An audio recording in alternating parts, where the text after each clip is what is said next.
Hello students, welcome back in BBVN online class. कल हमने पाठ 1 के जो रिक्त स्थान थे वो कंप्लीट किए थे। ऊँट चला पाठ 1 आपकी जो पुस्तक में दिया हुआ है, ऊँट चला, उसके रिक्त स्थान हमने किए थे, यानी कि फिल इन द ब्लैंक्स हमने कंप्लीट किए थे। आज उसके कुछ प्रश्न लिखने हैं। प्रश्नों के उत्तर आपको अपनी नोटबुक में अर्थात अपनी उत्तर पुस्तिका में लिखने हैं। प्रश्नों के उत्तर, उत्तर पुस्तिका क्या होती है? नोटबुक। एक ही बात है, नोटबुक कहो या उत्तर पुस्तिका, हिंदी में नोटबुक को ही क्या कहते हैं? उत्तर पुस्तिका। तो आपको अपनी उत्तर पुस्तिका में इन प्रश्नों के उत्तर लिखने हैं। सबसे पहला जो प्रश्न है, वैसे तो सेकंड नंबर का आपकी पुस्तक में दिया हुआ है, तो उसी तरह मार्क्स डाले हैं मैंने यहाँ पे। बालू या रेत कहाँ कहाँ पर मिलती है? तो मैंने आपको चैप्टर में भी बताया था कि बालू या रेत कहाँ कहाँ पे मिलती है। बालू या रेत समुद्र व नदी के तट पर अथवा रेगिस्तान में मिलती है। ठीक है, बालू या रेत वैसे तो विशेष तौर पे रेगिस्तान में मिलती है, और कहाँ कहाँ पे मिलती है? तो इसमें है समुद्र और नदी के तट पर भी क्या मिलती है? बालू या रेत। तो आप अपने ये उत्तर पुस्तिका में इनके प्रश्नों के उत्तर लिखेंगे। मैं आपको इसकी वर्कशीट भी भेजूँगी, लेकिन आपको इनको लिखने के साथ साथ याद भी करना है। ओके, नेक्स्ट जो प्रश्न है आपका वो है, ऊँट के नीचे से क्या क्या निकल सकता है? ऊँट कितना ऊंचा? ऊँट की ऊंचाई बहुत ज़्यादा होती है, तो बहुत सी ऐसी चीज़ें हैं जो ऊँट के नीचे से निकल सकती है, अर्थात उससे जो छोटे प्राणी हैं, जो छोटी चीज़ें हैं, वो ऊँट के नीचे से निकल सकते हैं। अब देखिए क्या क्या निकल सकता है ऊँट के नीचे से।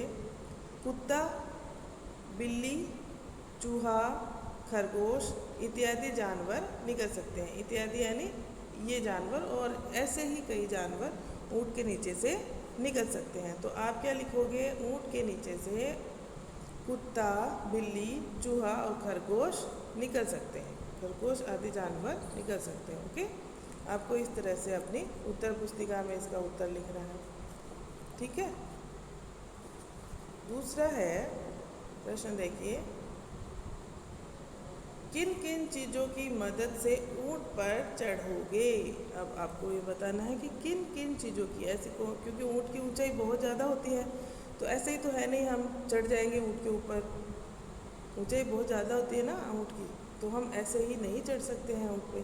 तो हमें किसी न किसी चीज़ की सहायता चाहिए। जैसे छत पे चढ़ने के लिए हम सीढ़ी का प्रयोग करते हैं, इस्तेमाल करते हैं, उसी तरह ऊँट पे चढ़ने के लिए भी हम सीढ़ी की मदद ले सकते हैं, और किसी व्यक्ति के कंधों पर सवार होकर भी हम ऊँट पर चढ़ सकते हैं।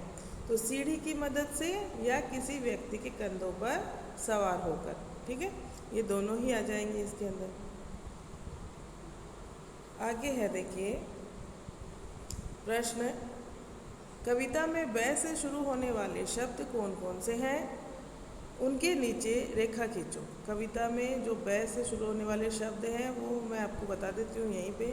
एक तो बालू, दूसरा बोझ, बैठेगा और बता। यही शब्द आए थे कविता में, हमने कल कविता पढ़ी थी। बालू, बोझ, बैठेगा और बता।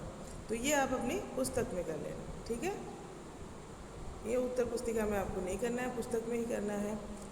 प्रश्न नंबर 8 है, तुम्हारा नाम किस अक्षर से शुरू होता है? उस अक्षर से 4 शब्द और लिखो। अब देखिए, तुम्हारा नाम किस अक्षर से शुरू होता है, वो अक्षर आपको देखना है। मान लीजिए मेरा नाम तो किस अक्षर से शुरू होता है? मेरा नाम र अक्षर से शुरू होता है। किससे? र से। तो मेरे नाम से शुरू होने वाले देखिए शब्द, देखिए इस अक्षर से शुरू होने वाले शब्द कौन कौन से हैं? दूसरे शब्द र से शुरू होने वाले, रमेश, राजेश, रानी और रुचि। ये 4 शब्द मैंने लिख दिए हैं। इसी तरह आपका कोई भी अक्षर है, मान लीजिए आपका स से शुरू होता है, क से शुरू होता है, या मैं से शुरू होता है, तो उस अक्षर से शुरू होने वाले आपको क्या करने हैं? 4 शब्द और लिखने हैं। ठीक है, 4 शब्द लिखने हैं, जरूरी नहीं है वो किसी आदमी के ही नाम हो, आप कोई भी 4 शब्द ले सकते हैं।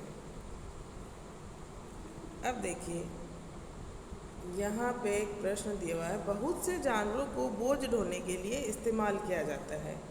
कौन कौन से जानवर हैं ऐसे? देखिए ऊंट, घोड़ा, गधा, ये कुछ ऐसे जानवर हैं और बैल, जिनको बोझा ढोने के लिए काम में लिया जाता है, इस्तेमाल किया जाता है का मतलब होता है उनको बोझ उठाने के लिए काम में लेना। तुम्हें यह ठीक लगता है, क्यों? क्या तुमको ये ठीक लगता है और क्यों? देखिए यहाँ पे उत्तर दिया हुआ है, जानवरों को बोझ उठाते हुए देखकर मुझे काफ़ी तकलीफ़ होती है।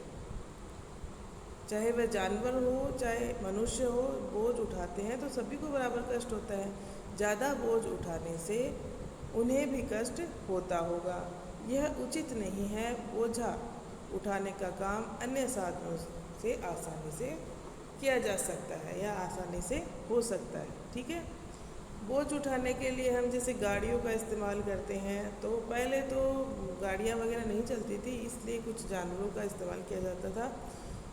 और जानवरों पे भी अगर हम बोझा ढोते हैं तो सीमित मात्रा में होना चाहिए। ऐसे नहीं कि वो जानवर है उसको तकलीफ़ नहीं होती है, वो भी एक प्राणी है, उसको भी तकलीफ़ होती है। तो अत्यधिक बोझा हमें किसी भी प्राणी के ऊपर नहीं डालना चाहिए। प्रश्न नंबर देखिए 10 है, तुम्हारे आसपास कौन कौन बोझा उठाते हैं? अब यहाँ हमारे आसपास जो हम आजकल देखते हैं, कौन कौन बोझा उठाते हैं?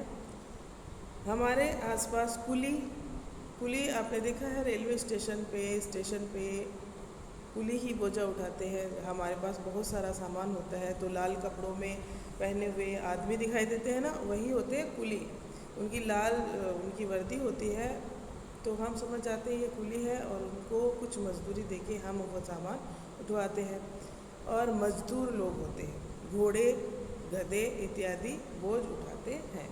घोड़े भी उठाते हैं, गधे, सबसे ज़्यादा बोझ कौन उठाता है? गधे उठाते हैं। हमारे आसपास में एक बार फिर से देख लीजिए, कुली, मजदूर, घोड़े, गधे इत्यादि बोझ उठाते हैं। ओके स्टूडेंट्स, तो ये प्रश्नों के उत्तर आपको कहाँ करने हैं? अपनी उत्तर पुस्तिका में करने हैं और इनको याद भी करना है। Thank you.